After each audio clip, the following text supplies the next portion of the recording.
Round 2. Fight. So combos, road trip, hell snack, yeah, road trip snack, top notch. I mean, it's one of the best. When you like, as far as like snacks you only buy when you're in a gas station. Like I've never bought combos at like Kroger, but Right, that's a good point. Gas station food, phenomenal. Okay, I feel like there was a flavor of combos I bought once and was disappointed in. I only like pizza, but I'm also really? It's so good. I don't want to stray. Like why? Not even like cheddar cheese. No, that one's not good to me in comparison. Crazy. I like them all, except for the one that I can't think of right now. Speaking of which, we're the guys in room 619. We talk fantasy, sports, betting, whatever the hell else. Best friends. That's my favorite part. Is the whatever the hell else we want to talk about. We started talking about combos, so that's pretty much on brand for us. Yeah. Room together in college, been best friends, since high school, and we're in off-season mode, and so this week we kind of timed it out, and it should line up with doing a division preview every show until we get to regular season. So we got hopefully a different format than most people do. Right. We'll see. And I think, for the most part, we're unscripted and unfiltered. I think that's we just want people to come hang out, Yeah, hanging out, having fun. Two guys liking sports. All right, so let's talk AFC East. So low-key, I kind of wanted to start here because this is like my least favorite division. All right. That's probably biased because the NFC North has to suck for anybody else. So that's just a bias there. But yeah, so we're gonna break down some AFC North teams, but we're gonna do it a little differently. East. So East. I always do that. So I have some awards or whatever, or some picks I'm gonna make. Superlatives. Very perfect. Or is it superlatives? I'm not sure. Let's ask Michael Scott. He would know. So hopefully not ones that you always hear. Like I'm not going to do like best running back in the division. Like I'm trying to do a little bit differently. And then Zach's going to hit you with, and Zach's going to react to everything I say. And then Zach's going to hit us with some storylines, and I'm going to react to what he says. So the first one, superlatives, is highest finisher at their position who will surprise. So like you can't pick Josh Allen. Like he's probably going to finish the top at his position. For quarterback, but I want to do something that's going to surprise you. Went with Garrett Wilson. I knew it.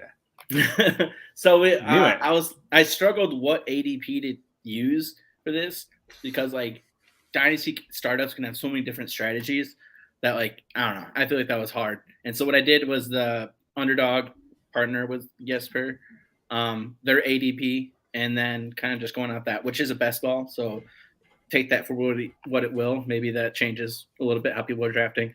But I went Wilson. He's pick 112, which is 904. Wide receiver 52. Come on. Wow.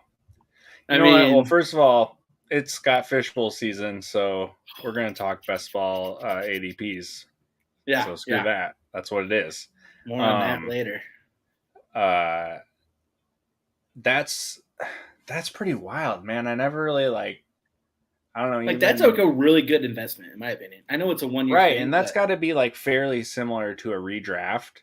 But man, I'm just sitting here thinking about that, and that's really low for a guy who you expect to be so heavily involved. I mean, that's like a wide receiver 5. So I definitely think he beats that. I think people are just in general too low on this offense. It's got a lot of talent. We'll talk about that in a little bit. He's been that guy at every level, though. He was like an incredible high school recruit and moved from Ohio to Texas to like the highest level of Texas football, dominated. 5-star recruit, goes to Ohio State, highest level of college football, wide receiver, they've been pumping out of there like crazy, dominates, like top 10 pick. Like there's a theme here. Like he might just be like that guy who's just special. And so I think he could definitely be wide receiver 52. Yeah. I think that's a very solid call. I think we'll get to, kind of falls on my storyline here, but I will see how that offense plays out. There's a lot of things that could go right for him, could go wrong. lot of question Yeah. marks there. But Yeah, I think that's fair. I think we're in a world where you could 100% be spot on. Give me Yeah. that next one.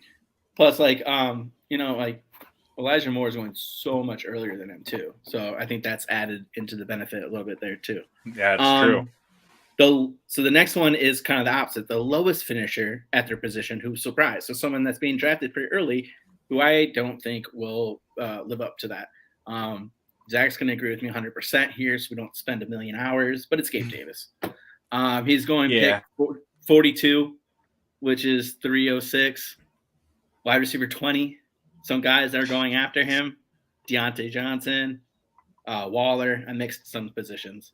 Brees Hall, Brandon Cooks, Bateman, Sun God, Mooney. I mean, those are all guys that would take over Gabe Davis, in my opinion. Okay, so you said wide receiver 20. Mm-hmm. So we're calling him a solid wide receiver 2. Right. This is wild to me because if you do the math on okay, he's not even going to be the number one in his offense. And there's 32 teams in the league.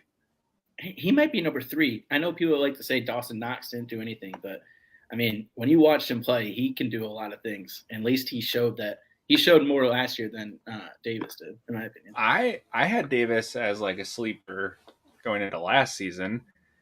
And for the season he had, it was fine. I would have hoped he had done a little better, but God, this is out of control. People love him, man. He's big. I don't even want to know what his price is in Dynasty. I haven't even tried. Oh, I wouldn't even consider it. It would be a lot. My question is, how many wide receivers? Okay, let's just take him out of the equation. Who's the highest? Oh no, I'm right. It's gonna be Higgins. Just kidding. Number 2 on their offense. Right. Yeah, it's Higgins and Waddle, who are both above him, but like deservedly so. Like Waddle's 18. God, that's insane. Like, I know, right? Wow. Okay, moving on. Moving on. Backup running back. This was a hard one for me. So I thought initially like maybe Michael Carter. I'm all in on Brees, so I don't really like that much. And then Singletary and Cook have like basically the same ADP. So I'm like, who's the backup? And so I went with Ramondre Stevenson.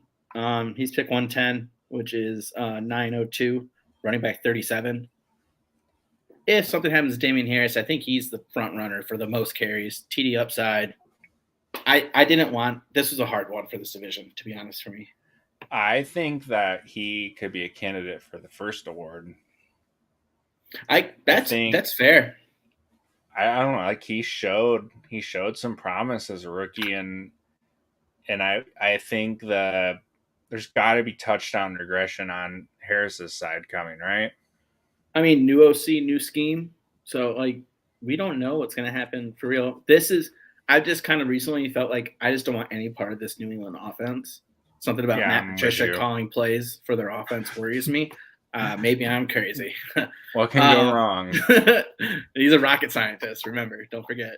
Keeps a pencil ready to go. With a laminated page. Don't get me started. Don't get me started. Anywho, I think that's a good call. But yeah, I didn't really know who to pick, so I just went with someone that like, hey, if something happens, I think he's going to kill it. Right. All right. Second to last one, any late round player you drafted in a best ball tournament. So pretty much I just went anyone after 12 rounds. So after pick 120. I went with Zach Wilson. He's really, really, really late.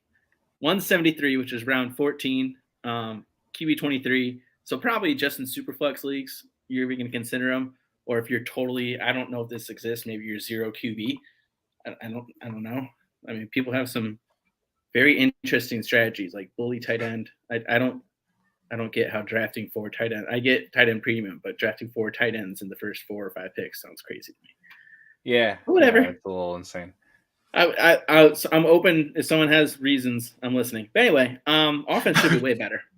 The offense should be better, 100%. Year 2 in it. A lot of the Shanny offenses kind of suck first year. Zach Wilson's hurt. He showed some rushing upside. He had 90 yards in one of the games. He had that one big run, I feel like. And he fucks moms now. You Man beat me strength, to right? that. I was looking for my chance You're trying to find your spot to slip into Cougarville, yeah. But to you hit beat him me with there. Stifler's mom. Yeah. I did think it was Man. freaking hilarious that he posted that ranch pic a few days later and said, Oh yeah. Took the Like, boys to the ranch. Did I miss anything?" Like great. that's the best way you do it, right? You can't come on and be 100%. like, "Oh, you get on my personal life." Like that's only gonna blow Or it like up. If you come in and make a joke, people are gonna be like, "Ah, good for him." post a statement from your notes app, like Like people are gonna, if you're famous, people are gonna talk about you, and like I get it, that sucks and that's not right, but I mean, you can get mad people are about it. talking about like the validity of this rumor, and I'm like, look, ex-girlfriend's dating best Rumor. friend, and now best friends don't follow each other on Instagram anymore. Ooh. Like, I'm pretty sure this happened. Yeah, I mean, we're in the sports dead zone. This is just Yeah. we're searching for anything. Last one, and its favorite dynasty player. Zach might want to go earmuffs. It's Jalen Waddle. Thought about Damn it. Knox. I love Knox. You know, Allen's obviously fun as hell to watch. Brees, I love him, but it's got to be Waddle. I've liked him since his sophomore year when everyone's hyping up Judy and everyone's hyping up Ruggs. I'm like, hands down, Waddle's better than him. Yeah, I love him. Except he got hurt his junior year. I think he would have really pushed Chase for a top wide receiver. I obviously you softened. You led me in soft because I just traded him away. It was for the betterment of the team in the long run, but I didn't want to do that. No, but yeah, he's just he delivered off his hype his first year. He put the record because he got 104 receptions, and that's the most ever. And now he has a clone who's like a more experienced, like final stage him, so we can learn from and like benefit from the lack of attention. And right, like I don't know how you're going to defend both of them. Hopefully, you know they're creative enough that it's McDaniel, right? Not an S. Correct. The new coach, yeah. So I mean, hopefully they're creative enough to use them both because that could be a really, really lethal combo. I mean, honestly, as long as you just keep all of your attention, like, you know, pretty close. If you let anyone by you, just let them go. Tua ain't throwing it to him. Can't make it there. Is it worse to have the Tua's rumors that he can't throw deep, or to have Lance's rumors that he can't throw more than 3 times in a row? They're both definitely true. 100% true. Man, wide receivers on Tua. Wide receivers on social media are crazy. I swear, they're hilarious. I love them. Never change. But you guys are wild. Speaking of, what was Tyreek also is like? He needs to chill his role on some. Well, he's trying to get his podcast. Oh, because didn't he say like this is definitely Tua's last shot or something to like prove himself? I don't know. He says like he praises him and then he goes away and something like he said he's more accurate than Mahomes. Like he's just different, like, man. He's just trying to get eyeballs. I don't think there's anybody in the world, Tua included, who would have batted an eye if he was like, "Yo, this guy ain't Pat, but he's my guy. Like I love him. He's gonna do some stuff. Good. Like he'll surprise you." Yeah, like we all whatever. Keep going. AJ Brown's been tweeting out some nonsense too. That's my boy, but he's hilarious. Oh man. Yeah, so I think despite competition, I think he's going to be fine. Him and Tua obviously have a connection, so I'm not worried. I'm not worried. All right, that's all I got. Hit us with storylines. Cool. What team did you start with? Well, let's say Bills. They're the most fun. Cool. My storyline, my first thought was Gabe Davis. I was like, no, we're not. We're not. No. Good call. Yeah, and then you did it. And I was like, good, even better reason I didn't do it. James Cook and Devin Singletary. What's the haps? I don't know, man. What are you thinking? I think if I'm draft and redraft, I would take Singletary. Mm-hmm. He's never been that dude who's like just blows you away, but he's always just been good and like I feel like he's a player like the coaches just love, you know? Like Mm-hmm. that's complete uh armchair analysis, but like I don't know. He just seems like that kind of guy, and I don't know. I think he's gonna get the more playing time just because the experience, and obviously he's in coach's good grace. He's Yeah, been the dude when it's been a big mix up for a while. and he kind of broke out at the end of last year. So like, Mm-hmm. I mean, I think a lot of that was just his usage. He got very friendly usage and a great offense. But yeah, I think that's definitely like redraft or best ball who I'd be leaning. Um, but even in a dynasty situation, like I ended up getting him in a trade. He was not like someone I saw after. He was someone who was Mm-hmm. included, and I was like, yeah, that makes sense. Looks like an RB5 for me. So I'm like, that makes a lot of sense. Um, and so like I'm kind of sold there a little bit, but I mean, I just didn't love Cook as a player at Florida State. So I don't know. Maybe I was just comparing him to his brother, and that's not fair. But I'm just not the biggest fan. Yeah, I think this is a classic example of like landing spot driving draft value and not in the best way Mm-hmm. because it could have been any of those dudes in that running back tier and we'd be talking about them in the same light. Right, like if Rashad White went there instead of Tampa Bay. Right. So I don't know. I just think I'd like to see some, especially since he's got a lot of So injury stuff going, what right? do you think? What do you think is like? I mean, I think he's been banged up in this past. But like, what do you think the percentage is that like one guy like is it, and like he's like a league winner because you got him in the middle rounds and he's a RB4 because that's an incredible offense, like Lenny last year or something. Right. That one of those two guys is that Yeah, what very percent? slim. What, very slim. Oh yeah, like Yeah, 10. 10. Yeah, I think that's fair. I think that's a good one.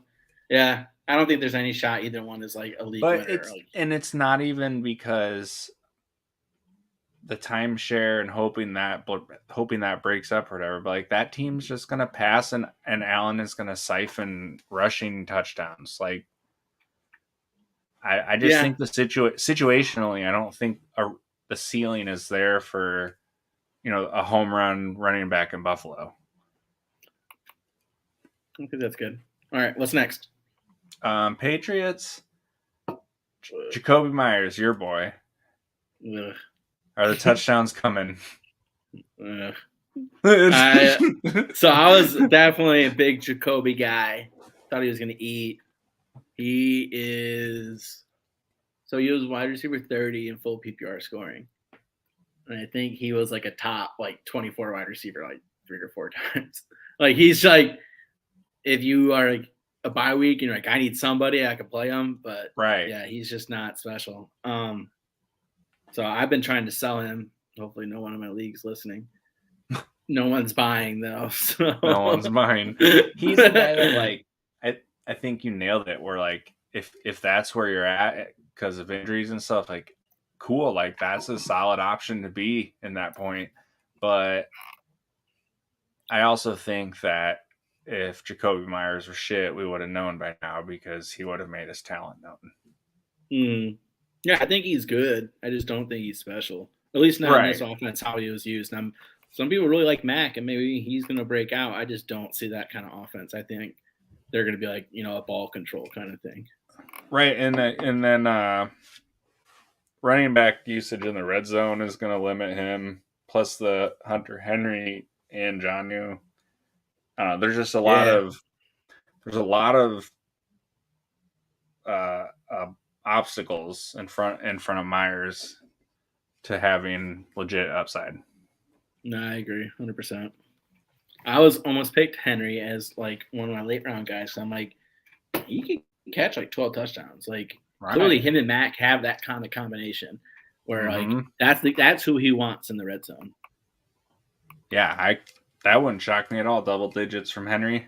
Yeah. All right. Um, Who's let's go next? to the Dolphins.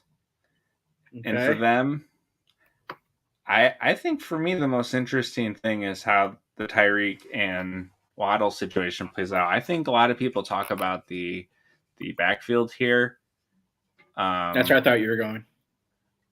and it's interesting, yeah, because I think the most interesting part there is because they have like 4 or 5 dudes who are like all like like NFL quality, Mm-hmm. but none of them are like above average good. I almost it's picked it's, Mostert, right? it's very Because interesting. Mostert's always good like 3 times a year, then he gets hurt.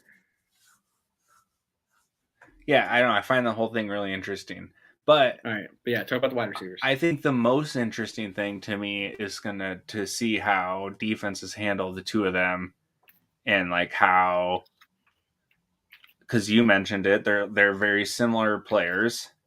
Um, Mm-hmm. and honestly, I think it'll help Waddle. I think people say they think it's going to hurt him. I think it'll help because it's going to create more one just attention in general, but deep attention too, which will open Mm-hmm. up room for him. Plus, like, I mean, yeah, do I think he catches 100 passes again? I don't think so. No, But yeah, like, he had like 115 yards or something like that. So like, if he's turning more of those into home runs because Tyreek cleared out a whole bunch of space and they brought in Waddle underneath on a crosser, and then he breaks another 20 plus yards because he's faster than hell. Like right, he was never getting that open last year. You know what I mean? right, exactly. The weirdest thing is the top 4 guys, and I could be wrong about the top 4, but I'm pretty sure it's the top 4 guys in routes run from the slot last year. And I don't remember the exact order, but it was these 4: Tyreek, Waddle, Gasecki, Cedric Wilson. That's hilarious. They have a team of slotty guys. Yeah, they do. Just big old slots. They don't care who they give it to. Just right on down to Slots Town. Anyway, I just thought that was crazy. That is Yeah, I'm pretty very wild. curious how it goes. But yeah, for like every handful of receptions he lacks, how many times is he going to turn that 7 yard catch into 20 now? Like, Mm-hmm. so yeah, I think that'll be fun one to watch. Over on the Jets, I think my JTS, main just thing here is just like where where's the production going to come from? Um, because it's also young, it's also fresh. Um, is there a chance we get somewhat of a Corey Davis revival because he's like the vet there? Like I was a big Marvin Jones guy last year, and mm-hmm. I had the stance of like he's the proven vet for Trevor. Like they didn't have shit for tight end. Like he's just going to be a really reliable guy, and I don't think Corey Davis is up to that level of Marvin Jones's caliber, when he his last few years. But Mm-hmm. like I could see a similar effect there. That would So throw a monkey overall, I wrench in just a think lot of people's plans. right. I just think there's just like a lot of question marks. Not even question marks. Just like a lot of options, and I'm just very curious to see. Unknowns. Right. No, I like that. No, I mean, and I mentioned it. Like, I think the offense will be better. Like, it's hard to get worse, but Yeah. it it's totally unknown. And they brought in new tight ends, and then obviously, like, what's going to happen at running back? Like, is it going to be like a 50-50 kind of thing, like Mel and Javante, or is Brees going to kind of be like more 65-35? Like, they both can catch passes and they both can run. Like, Michael Carter is not just a pass catching back. Like, he was a legit running He's back at good. North Carolina. Yeah. Yeah. So it's just And there it's a there were weird. people who had him over Javante. There were some, yeah. Not this guy. Definitely not this guy. But yeah, I think that's a good one. It's totally unknown. And then Zach Wilson, he got hurt part of the year last year. It's going to be the Mike White show.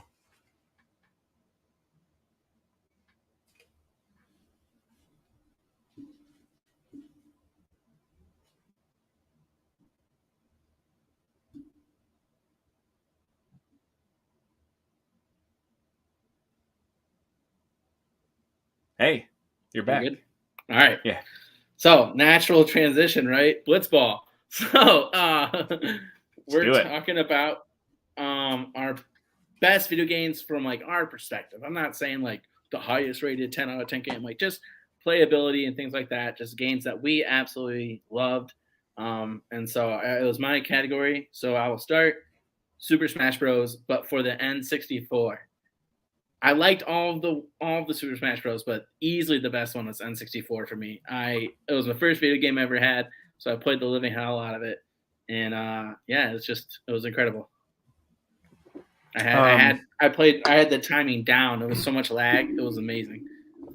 that it really was like a very timing oriented game, and not even because of it being timing oriented. You're right.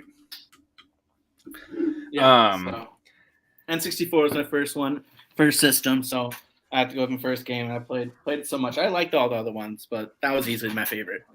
that's fair. My favorite one was the one on the GameCube because that's one I played the most. I was never like a huge Smash guy. I was like, or group of friends are together playing Smash. I'm down. And I was never Mm-hmm. that great, but it's a lot of fun. All right. What was your 102?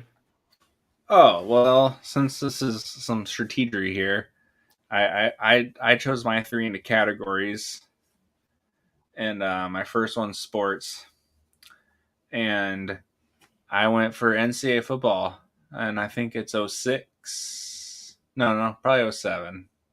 Somewhere in there. Yeah. Doesn't matter. Um, First of all, NCAA football, like everybody knows. If you know, you know. Like, Can it not come back soon enough? We have to wait one more year. dude, it's All still right. gonna suck. I have no faith. Stop. Stop. Anyways, the reason this is my choice is because it had a multiplayer game mode called Tug of War that Dennis and I got absolutely addicted to. And the entire premise of the game was start at the 50-yard line, and you just traded plays, and wherever your play ended is where the other person started. And the goal was to just get to the other end zone. And Dennis started routinely kicking my ass with West Virginia because Pat White and Steve Steve Slayton in the Slayton. option it was undefendable. Like I literally ran the option every single play. I What couldn't were you do gonna do about anything. it? That or chuck it You deep, and know, half the time I would scramble because that was you back when know, like everyone would just go with the wide receivers. You'd be like, he needs 30 yards. right? You know what I was gonna do about it? I was gonna play as West Virginia too. Oh, caught me for a loop. So this started many hours of Just going back and forth. Well, there was nothing better than like getting pinned back and then busting like an 80-yarder, and you're like, yeah, suck it, because all you needed was like one juke with either one of those guys, and you were done. yeah, right. Any any match of that game over in one play in a heartbeat. And there was so much strategy on defense. Like, what do I call? Like, do I be more conservative, or do I want to like get these guys? Because like, you knew Hit them their behind the speed was so line, much, right? and you're in great shape. Like, oh, it was. I Yeah, mean, it was the best game. They life 100% stats, need to bring it back. life Life stats. The stats. number of rounds we played of that. I mean, at least like we're talking dozens. I mean, we're, Yeah. we're talking so much, and like one round could take like 2 minutes if you scored right away, or it could take like 25 minutes because like I mean you never really know. It was the best. It was the best. Unpredictable All right, chaos. all right. So Snake 201. I'm going Halo 2 as my multiplayer game and Okay. I go Halo 2 because it was the first one Parties. that they put online, and that I mean my friends and I played the shit out of it. But also, yeah, LAN parties. You could fire up some Blood Gulch action, and have entertainment for days, man. Like, holy crap! Like No, so that is what launched the entire generation of shooters we know today. Is Halo 2 because of that was the one that launched online play. I'm gonna just reveal one of my picks I was going to be, and I'm just gonna pivot off it. I was gonna pick Halo 3. The reason why is because I didn't have an Xbox. but I had a 360. So like I Yeah, liked Halo 2 a ton, but every time I'd go over to my friend's house, I would just get wasted every time because my that's friends, of fair. course, owned the game and I didn't. I dial up internet until high school. They didn't. And so like I couldn't playing online wasn't an option for me, and I'd just get absolutely torched. But then Halo 3, I played it so much it was like an addiction. Yeah. So that was my version of it. But yeah, Shout Halo, out to Halo. I mean, multiplayer game of all time. All right, so now I'm 202. So I pivoted, going Pokemon Gold. Ooh, whoa, gold. All right. But even any of the Pokemon Game Boy games, just because the replay So value was fun. phenomenal. Yeah, still is. Don't even care about the stupid stories. You just click through as fast as you can. Like I just want to fight Pokemon. I I just want want to to fight waste you. Pokemon and Level catch a up. bunch of other ones and Just be on my do Pokemon grind. stuff. You Yeah. know, sometimes you'd be like, you know what? I'm gonna go through that long grass. I don't care. Let's level up these guys. YOLO. I do like on the newer Listen up, ones. youngster Joey. You don't have a shot. About to get smoked, bitch. In your little shorts. Yeah. But You yeah, so fucking like the old Rattatas. ones, don't get me wrong, the old ones sucked where you had to like start with like a shitty guy and swap in your good one to get on some Mm-hmm. experience or whatever. And I like the new games just automatically spread it out now, which is nice. But I just got to go with the classics just because like road trips and stuff like that. Like we didn't have cell phones. Like Yeah. we needed something to kill 8 hours. Like that was an And awesome there way to was, kill 8 hours.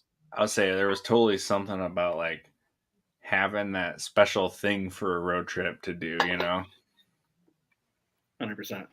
So that was my 202. 301. This is very hard. So I'm gonna do Call of Duty Black Ops 2, which I know we've already Ooh. talked shooters, but that was my favorite Call of Duty, so I think it gets a shout out. I just love that was from my recollection, that was the first one that really let you customize like literally everything as far as like your Oh, perks okay. and like Yeah. max like double perks in certain slots and like gun customization like with the reticles and like your score streaks, like everything was customizable. I could be wrong, but that's the one I think I played the most. And the maps were incredible. I just remember we would have like legit crew of 6 and we would just play and then we would just talk shit the whole time. And then and I probably liked it because that was the one I was best at. And so like I would always just go like 22-7 and we'd win every game no matter what. And so like even the people in my friend group that weren't as good would just like talk shit and then Vic, yeah, let's go. Team win. That's what matters. I miss team deathmatch games. It was my favorite because I'm like a really classic like even Call of Duty player where like overall I'm about, a 1 kill to death, but then like I'll go on a streak where I'm like 25-8 in a bunch of times, but then I also go on streaks where I'm like 3-15 every game. Yeah, that was the last game where I was like God mode, where I could just like run around the whole time. Like I never had to like hide. Every other game, Right. like especially now, like those games are so freaking hard. I don't even try anymore. I'm horrible at them. But back in the day, I had one. All right. Fucking boomer. I know, right? Seriously. It cracks my shit up when kids say, okay, boomer to me. I laugh every time. I can't help it. It's funny. I love it. I love it when they like say it to someone who's like 10 years older than them. Who's right. like 24. I'm like, okay. Nice try, but whatever. It still cracks me up. I saved this one for my last because I knew it was a give me for me. And this is probably my favorite game of all time. And I'm probably the only person in the world that thinks this, but it's Banjo-Kazooie. I almost put it on my list. It's so good. I fucking love this game so much. It was the first like I guess in-depth game, like 3D world, and like not just like playing like a side scroller Mario or a sports game or something. It was like the first like real video game I played as a kid that like I just like got completely lost in. And still to this day, I can play that game and have just so much fun. I can still blow through the first like 6 levels of it like it's like it's my job. And then in the last couple worlds it's still very hard. But like replay value, that's way up there for me. They just got these quirky ass characters. None of them actually talk. They just make sounds. And it's always like the second grade bathroom humor. Yeah.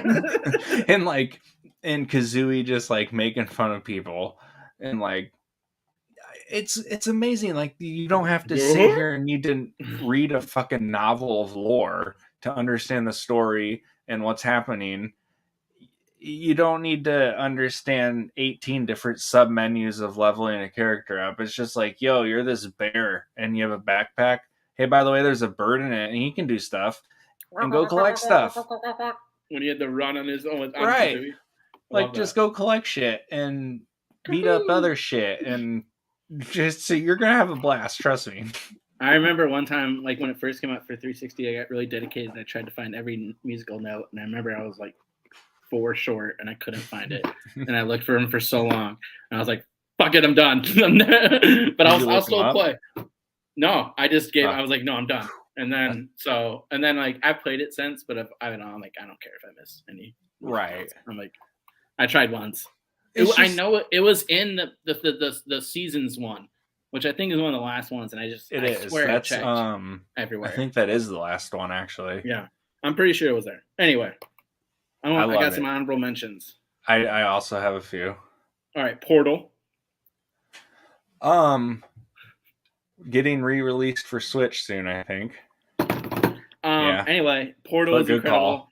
Great call. I remember you got me to play it, and it took me like a little over I don't remember how long. I want to say like an hour or something like that. And like you were like right around like an hour. And then our buddy played it. It took him like an hour and like 80 minutes, like 40 minutes. Like he took so much. We're sitting there like, dude, how do you not figure this out? Like this is like especially like the first couple ones like are not that crazy. Anyway, love Portal. MVP Baseball 05. Hell yes. The one with Manny on the cover. Red Dead Redemption 2. That's on mine.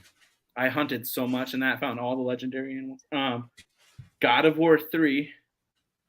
Awesome game. Freaking loved it. It was my favorite like platformer I've ever played. Yeah. And then I got some like kind of like handheld or like computer games. Minesweeper. Ooh, whoa, okay, cool. That's great. Yeah. Love that one. And then Bloons Tower Defense 5. Good call. Best tower defense. Tower defense games are lacking. I'm like willing to spend money for a good tower defense game, and I can't find one. I know. I love tower defense. I have 3. Red Dead was one of them. Red Dead was like, I've never played an open world game that was so much fun. I never play games like those, and I love that game. Yeah, it was so fun. Just so fun. Like it was really, so well done.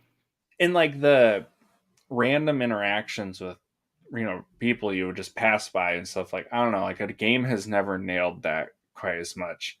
Like I just remember one time I was riding my horse and someone's like, help, oh I think I broke my leg, and I'm like, oh fuck. And it's like, do you want to help him up? And I was like, yeah, sure. And then he grabs me and he yanks me down and stole my fucking horse. I was gonna say he robbed you. But luckily I had a sniper, so I shot him off my horse. Nice. Anywho. Yeah, I remember there was someone like I was trying to help, and then like somehow I got messed up, and I could tell they were trying to attack me. I'm like, you're done. You're done. Yeah. I fucking loved it. Yeah. My another one is Mario Odyssey.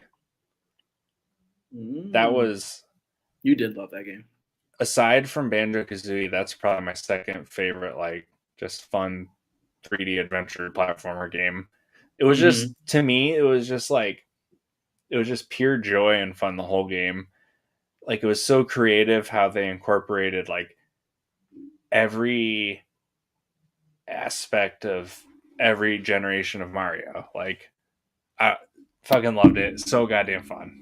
And then my last one, and you're gonna punch yourself for not thinking of this, but it's Rock Band / Guitar Hero. Oh, that should have been in one of my 3. I would pick that over Call of Duty if I had to redo it. Wow, so fun. Oh my god, we did the endless set list on Expert because we're dorks. We're huge dorks. We're huge dorks, but it was worth it. It took so long. We had to take 2 meal breaks. I wonder how many Mountain Dews I drank during that. Oh my god, probably like 9. Oh my god, the drums. I had to like moved to strictly bass or singing at like 2/3 way through. I was like, this is too much for me. But yeah, that game. I was definitely riding the bus. You and Trowbridge were the bus drivers. Yeah, and it was so fun. I mean, we could really literally play that game for hours and that just game have was a the blast. best. You're Yeah. so right. Like, I don't think that would be like at school now, but like for like our generation, like that was like the game of our generation. That's such a good And call. like, I honestly, like when you would play expert drums or expert guitar and you would like nail something, you were like, I'm the coolest person the planet has ever seen.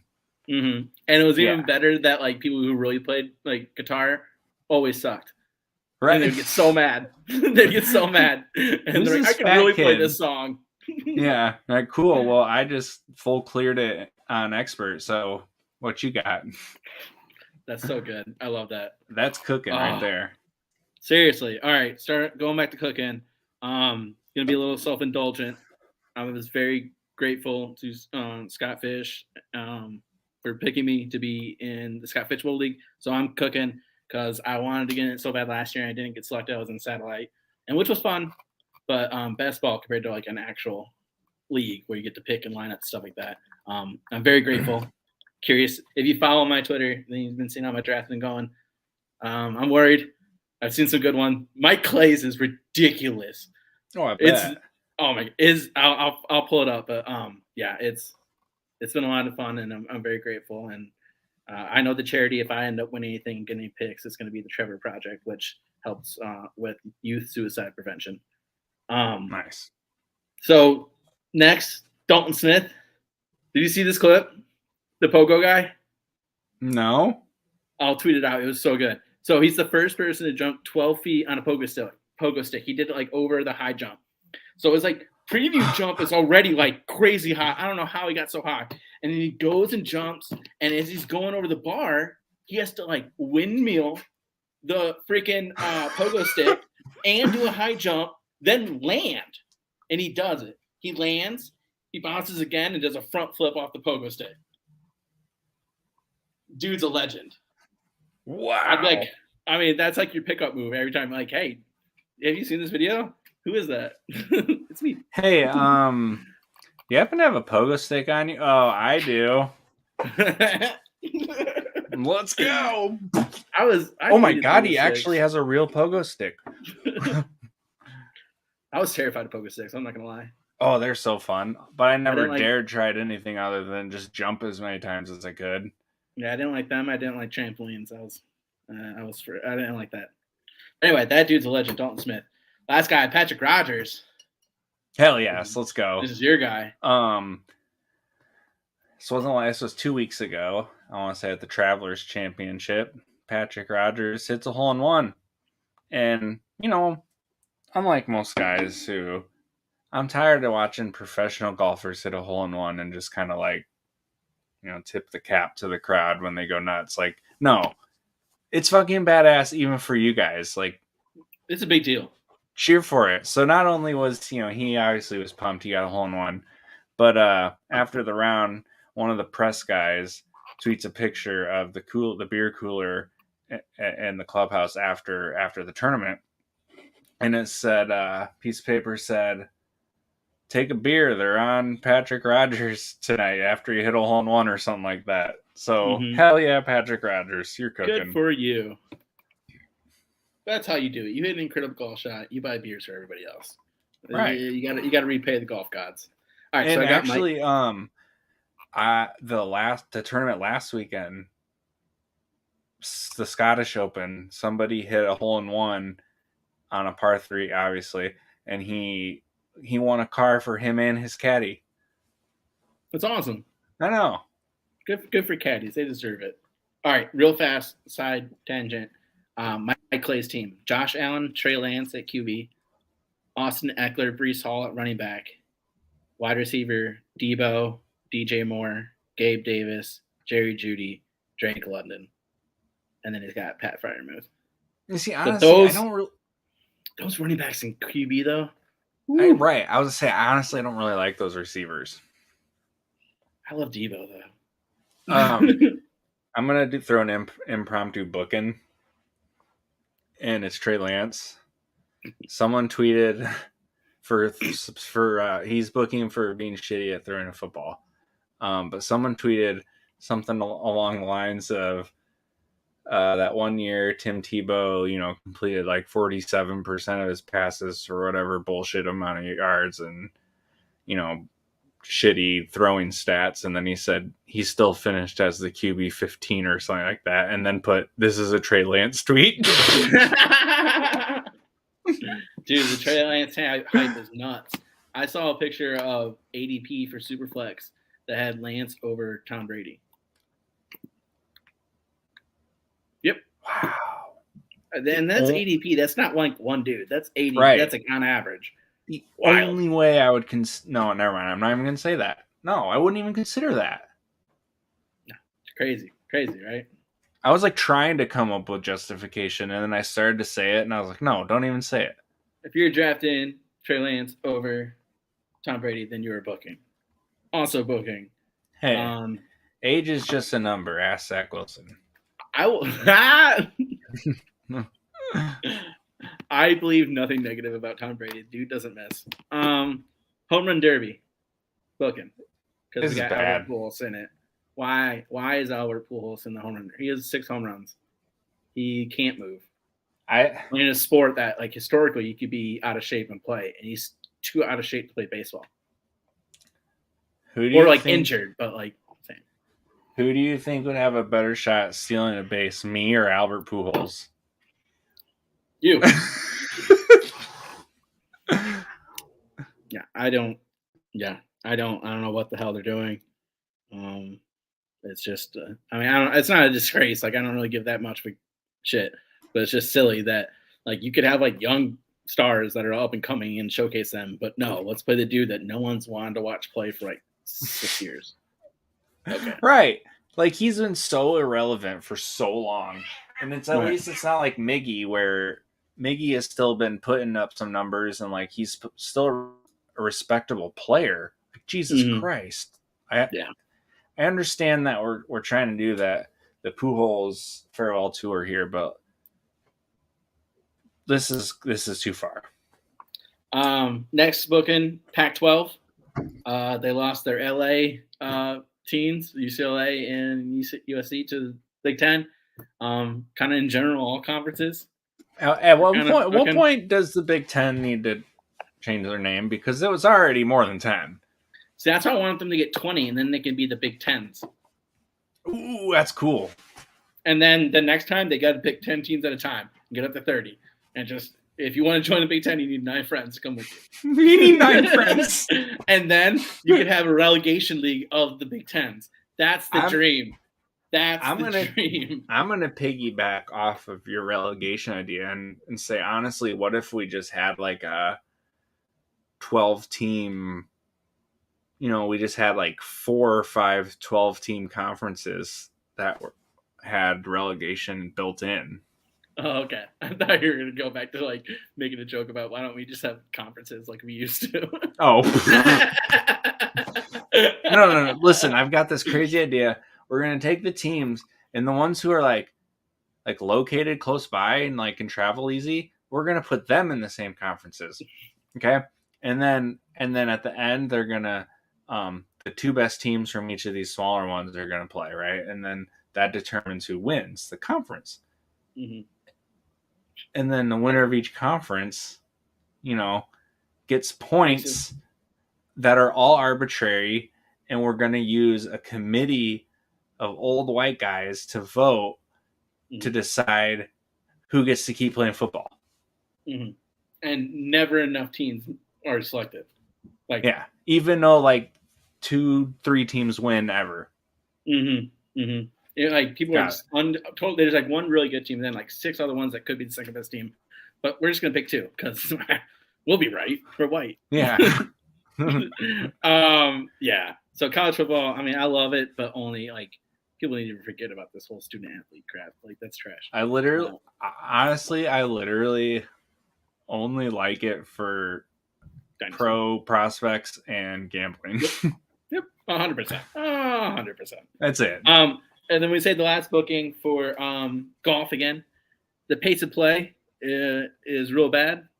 I Real saw bad. people like sick. Like some of the players were saying it was taking like 6 hours and 20 minutes to play around, and like I know they've got some double greens out on this course, so like I, I get the course is old as shit, and you're not gonna fuck with this course because this is like the pinnacle of golf. Golf started here, like, and I get all that, and they've already done what they could by like taking a tee box out into a goddamn lamb pasture pretty much because these guys can bomb the ball now. Like Mm-hmm. they've done everything they can, and like the course is still playing to its roots. Where like if you get in a bunker, like you're fucking screwed. Like it's not like Mm-hmm. our bunkers here where the fairway bunker, they don't. That's no shit to most of those guys. A lot of these bunkers, you gotta go sideways. Like, Ugh. yeah. Um. So But this anyways, is yeah, like it's playing like a foursome of goobers. You're just playing a bunch of guys that are like, what are they doing? They're looking for their ball for like 10 minutes. oh my Um, god. Um.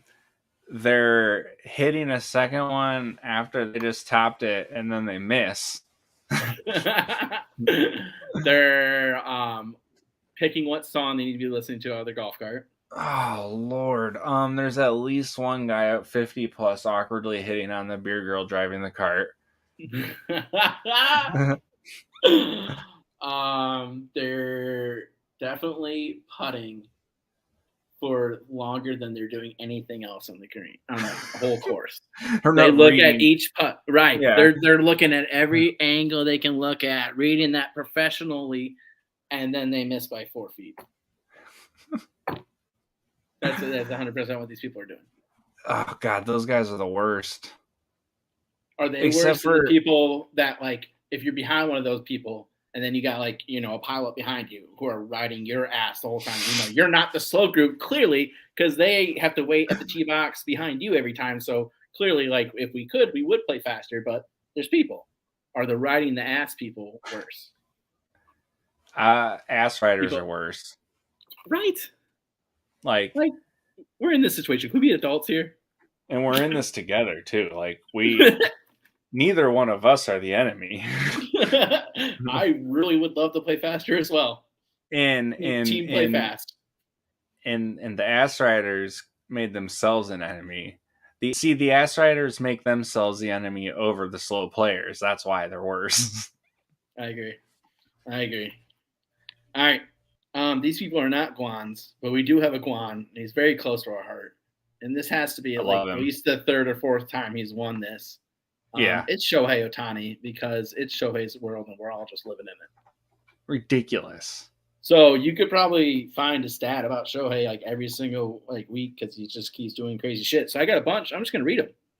Shohei Ohtani hasn't allowed a run since June 9th. This was posted on July 6th. So that's about a month, 27 days. Opposing That was hitters, his last start, I believe. Yeah. Okay. Opposing hitters OPS 0.335 against him since then. His OPS 1,008. Jesus. Highest slugging percentage with runners in scoring position last for 50 years. 0.621 Shohei Ohtani. 0.616 Mike Trout. 0.615 Mark McGwire. Lowest slugging percentage allowed with runners in scoring position last 50 years. 0.201 Shohei Ohtani is a pitcher. Like, how is he the most clutch hitter and the most clutch pitcher? Like, so I regret to inform you he gave up a run last night, but he did no, strike out 12. that's pretty good. Yeah. All right, this He's one is. Go ahead. I got one more. So his last 34 days. This is prior to his start. Pitching 0.45 ERA, 58 strikeouts in 39 innings. Hitting, he's slashing 287, 393, 604. So an OPS over 1,000, 8 home runs, 29 games. Jesus Christ. He's the best hitter and pitcher in the game, and the Angels still suck ass.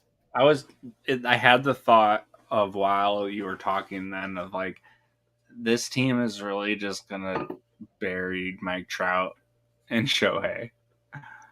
I hope he leaves. I hope he leaves in free agency. I saw on Twitter today. Okay. 61 games since Joe Madden got fired. What's their record? Oh, it's got to be like 61, so like 18-43. 11-50. Oh my god! Despite Shohei doing this and Mike Trout, doing his thing. Yeah, and Trout's having a down year for Trout. Like, oh goddamn, man, it's so sad.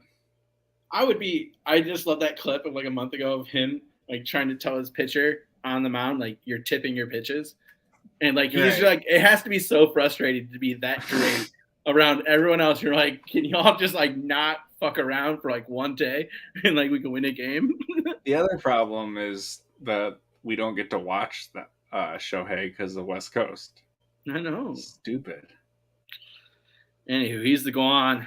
We You love him. know, we do love him, and I just take a lot of gratefulness in the fact that we don't have to bitch about baseball much longer. Yeah. It's almost football time, man. I know we're in the middle of like July sports where like the craziest shit is like I think people are intentionally getting like duped just so that they can talk about them being duped the next day. Right. It's like we got NBA, free agency. You got Shohei. You got the transfer window. And like nothing's happening with the NBA because Durant. Like everyone's like, no, I'm not going to give up my opportunity to get Durant until he tells me I won't go there. So that's like side note. What is going on in Utah though? What is going on in Utah?